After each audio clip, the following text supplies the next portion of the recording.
Pour la première image du jour, justement, on va revenir sur l'énorme clash qui s'est produit à l'Assemblée nationale. Tout est parti de l'interpellation du député LFI, Hugo Bernalicis. Alors, lui, encore un génie. Lors du débat sur le narcotrafic, il s'est permis de plaisanter sur la Shoah en criant la solution finale. C'est à ce moment, regardez que c'est parti en clash. Regardez ça. Ou un autre, on aboutira à une solution. J'aurais souhaité que ce soit ce soir. Mais à un moment, un ou un autre, cette solution, on l'aura. Simplement, si les amendements ne sont pas adoptés, on retombe sur le droit existant. Alors, ça, c'était donc notre ministre de l'Intérieur, Bruno Retailleau. Et donc là, il crie la solution finale. Lui, c'est un des génies de l'équipe. Ensuite, Aurore Berger a pris la parole. Elle a décidé de leur dire leurs 4 vérités aux membres de la LFI. Elle a été excellente, Aurore. Regardez. L'antisémitisme, depuis le 7 octobre, ce sont 2 chiffres et 3 lettres. 2 chiffres, 1570 actes antisémites en 2024. C'est une explosion et c'est un risque de réenracinement. 62% d'actes antireligieux concentrés sur nos compatriotes juifs quand ils comptent moins de 1% de la population. Et 3 lettres, L, F, I. Honte à un parti et à Jean-Luc Mélenchon qui considère que l'antisémitisme est résiduel alors qu'il le ramène à un niveau structurel. Résiduel, l'antisémitisme dans notre pays, résiduel quand on consacre l'intégralité d'une campagne électorale à déverser sa haine d'Israël et à placer des cibles dans le dos de nos compatriotes juifs. Résiduel, l'antisémitisme quand on choisit l'iconographie des années 30 pour ériger des affiches. Résiduel, l'antisémitisme quand on chasse les femmes juives de manifestations pour l'égalité et les droits des femmes. Bravo.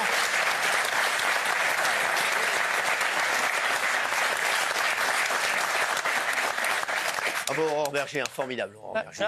Alors, il y a Gérald Darmanin aussi qui a pris la parole, qui a été excellent aussi pour dénoncer les agissements de la LFI. C'est vrai que ça commence à gronder et qu'il pose de plus en plus de problèmes. Regardez.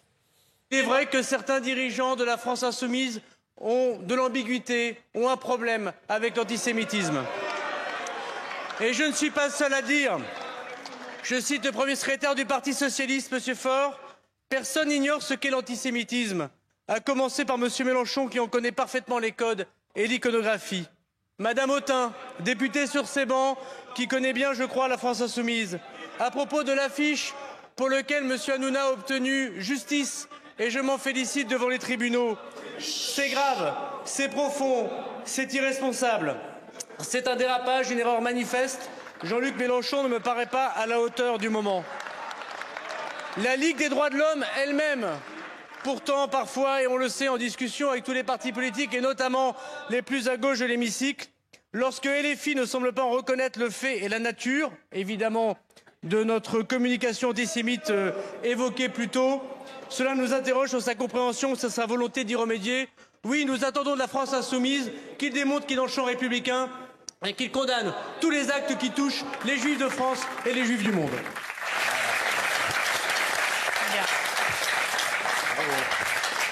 Merci à Gérald Darmanin d'ailleurs d'avoir cité et d'avoir repris donc la décision de justice. Merci notre ministre de la Justice. Et Bruno Retailleau a repris la parole. Il a appuyé les propos d'Aurore Berger et il n'a pas été tendre aussi avec la LFI. Regardez. Aujourd'hui, vous l'avez indiqué, l'antisémitisme est de retour, massivement de retour. Les chiffres, Aurore Berger vient de les annoncer il y a quelques minutes. Malheureusement, le visage de l'antisémitisme en France, chez nous, aujourd'hui, il est double. Le premier de ces visages, c'est l'islamisme politique. L'islamisme politique qui est aujourd'hui ce que le fascisme hier était comme un catalyseur de la haine antisémite. Mais aussi l'autre visage, c'est le visage de l'antisémitisme, de l'extrême gauche, des insoumis qui, sous le prétexte de l'antisionisme, instrumentalise notamment la cause palestinienne et attise les relents de l'antisémitisme pour de pures raisons électoralistes. Voilà la vérité, voilà aujourd'hui la réalité. Quand on pense qu'il y a eu cette affiche qui a été retirée, mais qui s'est excusé pour cette affiche qui dessinait les traits de Cyril Hanouna, en reprenant l'iconographie des années 30. Qui s'est excusé de cette affiche?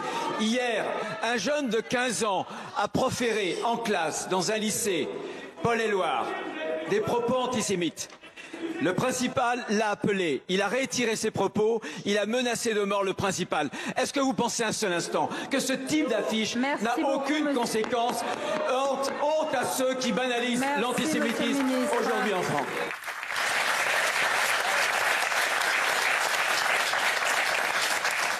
Bravo Bruno Retailleau, une fois de plus à la hauteur de l'événement, une fois de plus. Bruno Retailleau qui vraiment a du courage à chaque fois et qui dit les choses. Bravo à lui, à notre ministre de l'Intérieur. Et c'est vrai que ça devient de plus en plus compliqué, les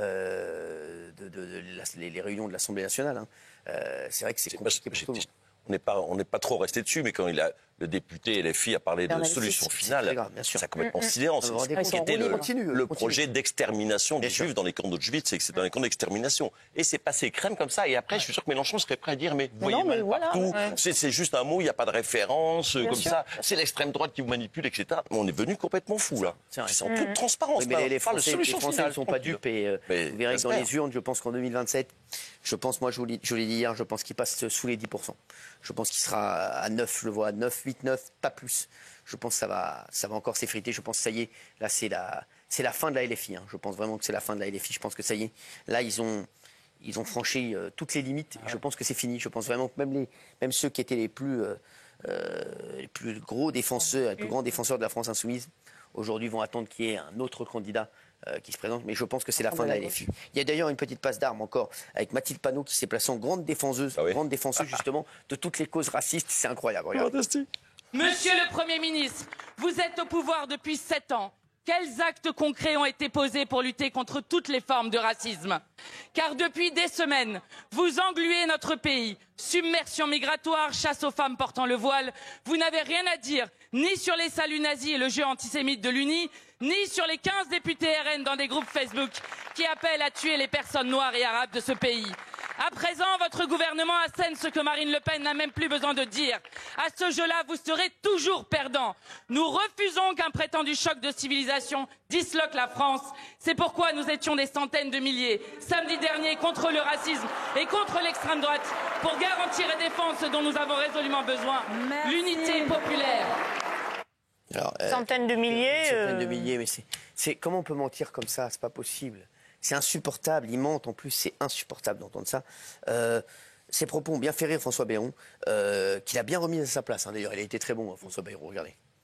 Il se trouve que ces propos justes sont en contradiction avec un certain nombre d'attitudes, de propos, de publications d'affiches qui vont directement à l'inverse de ce que vous affirmez.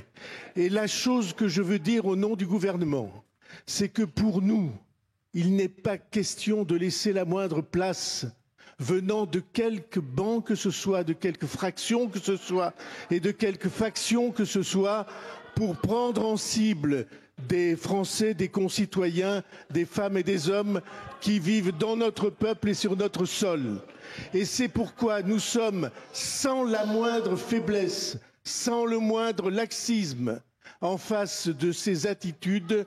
Et j'espère que la question que vous avez posée permettra désormais que dans vos rangs, il n'y ait pas les attitudes et les actes que vous avez signalés et soumis. La République, c'est notre raison d'être et nous ne laisserons personne la mettre en cause.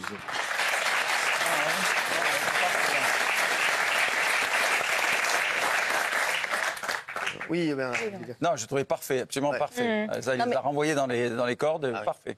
Oui, voilà. La seule réponse de Mathilde Panot pour exonérer la LFI de tout soupçon d'antisémitisme, c'est qu'à droite, on fait pareil. Bah non, c'est pas une réponse. C'est pas parce qu'à droite, il y a des gens, ou à l'extrême droite, il y a des gens qui font des trucs dégueulasses, que ça exonère soi-même ou son propre parti de regarder ce qui s'y passe. C'est assez curieux. Alors, justement, Éric Coquerel était au micro de France Info. Il a carrément dit que tout ça, c'était de la faute de l'extrême droite. Bien sûr, toujours.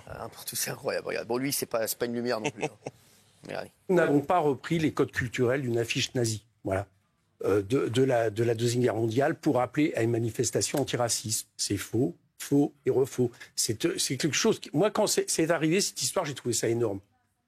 vous savez que c'est venu du visuel où des groupes d'extrême droite ont mis le visuel de cette affiche dénonçant les Juifs pendant la Deuxième Guerre mondiale à côté du visuel que nous avons fait d'Hanouna.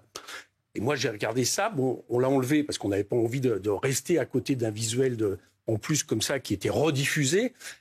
Et très franchement, j'ai été étonné quand j'ai commencé à entendre des médias reprendre le discours des extrêmes droite. Donc vous, il vous a pas choqué du tout. Et c'est pas le problème de choquer. Le problème, si, quand même. Jean-Luc Mélenchon, il dit qu'elle n'est pas du tout antisémite. Je vous réponds, nous n'avons pas... Est-ce que vous imaginez 2 secondes que la plus grosse formation de gauche dans ce pays, qui a fait de la lutte contre tous les racismes, y compris l'antisémitisme, quelque part, un de ses principes de base, qui appelle à une manifestation antiraciste, va reprendre les codes culturels d'une affiche nazie de la Deuxième Guerre mondiale qui dénonce les Juifs? Non. Oui, oui. Bah oui, tout à fait. Il se fiche du monde. Hein. Ah, mais c'est délirant. Bientôt, il va dire que c'est l'extrême droite qui a imprimé l'affiche. On aurait redonné sous le palier. Je trouve que la journaliste, c'est un peu léger, la contradiction, pardon, mais je suis choquée même par son silence. Elle le laisse dérouler, elle ne coupe même pas pour dire oui, mais attendez. Ah non, c'est bien qu'il le laisse parler, parce que là, tu prends la pleine mesure de ce qu'il dit, justement. C'est ce qu'a dit Valérie, alors même que Rima Hassan... Alors justement, là, regardez Rima Hassan.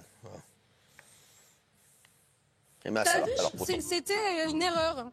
On ne peut pas effectivement se cacher derrière cet argument d'instrumentalisation. Et il faut être humble parfois. Il faut revenir à ce qui nous est remonté par les gens qui peuvent nous soutenir et comprendre que des fois on fait des erreurs. Cyril, j'aimerais simplement vous montrer cette photo derrière vous. Regardez, on est en tête de cortège. Il y a les élus qui portent leur écharpe tricolore. La seule qui ne porte pas son écharpe tricolore, la seule élue qui porte un kéfier en signe d'écharpe tricolore, c'est Rima Hassan. Et ça, c'est un petit peu passé inaperçu. Normalement, le kéfier, c'est autour du cou, c'est sur la tête. Là, c'est vraiment à la place de l'écharpe tricolore. C'est une provocation. Sur la provocation perpétuelle, c'est ça. Mais ça aurait pas été très dur sur l'affiche de mettre une marche contre le racisme et l'antisémitisme. Ils ont dit que contre le racisme. Ça ne coûtait pas grand-chose de rajouter et l'antisémitisme. Visiblement, ça va pas passer par là. Et pas mettre des animateurs et des présentateurs, mettre autre chose sur l'affiche. Évidemment. Obligé de mettre des trucs comme ça, ça sert à rien. Si l'affiche n'avait pas de problème, il aurait laissé l'affiche. Ça tangue dans les rangs de LFI parce que si même Rima Hassan n'est pas d'accord avec Mélenchon, qui lui-même n'est pas d'accord avec... on voit bien qu'il y a une fracture. Mélenchon, il est à la LFI ou il n'est plus à la LFI? Mélenchon. Tout le monde parle de la LFI. Bien sûr. Mais quand il y a l'affiche, votre avocat, il est venu l'autre fois, il a dit c'est pas Mélenchon parce qu'il ne fait plus partie du truc. Maintenant, c'est Manuel Bompard. Oui, parce que c'est le représentant légal. C'est pas le représentant légal. Exactement. On dit Mélenchon, mais il ne prend pas les responsabilités pour l'affiche. Donc il ne prend pas les responsabilités pour l'affiche, mais il se présente. C'est lui qui se présente, c'est lui le chef. Par contre, quand il y a une merde qui est faite, Manuel Bompard et les autres. Mais les députées européennes, Rima Hassan. Oui, c'est ça, députée européenne. Elle n'a pas d'écharpe bleu rouge. Elle n'a pas députée européenne, non. Effectivement. Donc elle l'a mis à la place de l'écharpe. Elle l'a mis à la place. Puisqu'elle n'est pas... Elle est députée européenne. Elle est eurodéputée, oui. Voilà, c'est ça. Donc, voilà. Alors, vous savez, la LFI a été condamnée pour atteinte au droit à l'image. Alors, il y aura la suite qui arrivera plus tard. Et regardez ce qu'a dit encore le génie Hugo Bernalicis, confirmé que son parti a fait appel de cette condamnation. Regardez.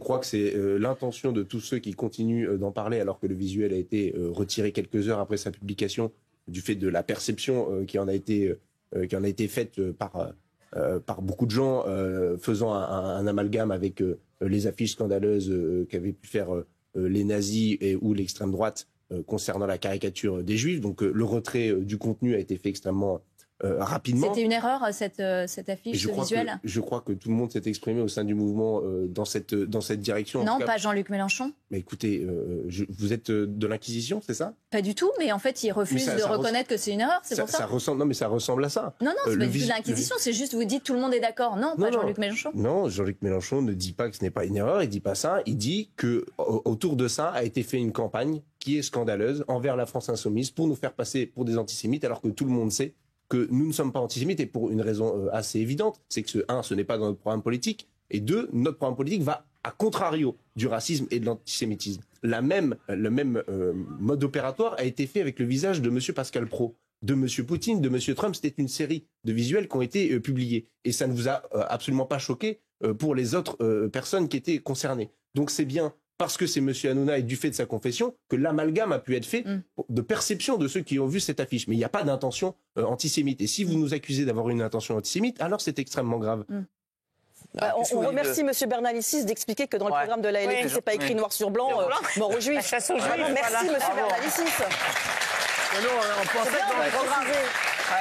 C'est extraordinaire.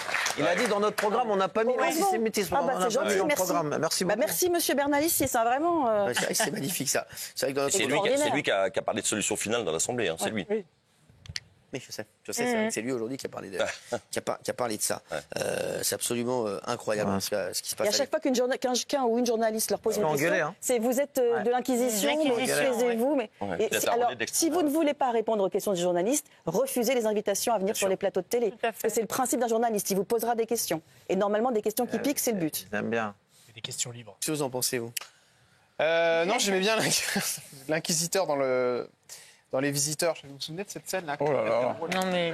parler de l'inquisiteur. Mais vous me demandez ce que j'en pense, voilà ce que dit. Mais non, mais c'est horrible, évidemment, ce qui se passe en ce moment. C'est vrai que ça fait un peu peur. Il y avait une phrase qui était pas mal, que j'avais notée d'ailleurs. C'était le LFiste, c'est un mec qui veut taxer ta réussite pour financer son échec. Je trouve ça pas mal. C'est pas mal. Là, je vous ai impressionné. Ouais, voilà. Mais non, vous pouvez continuer, c'était bien parti.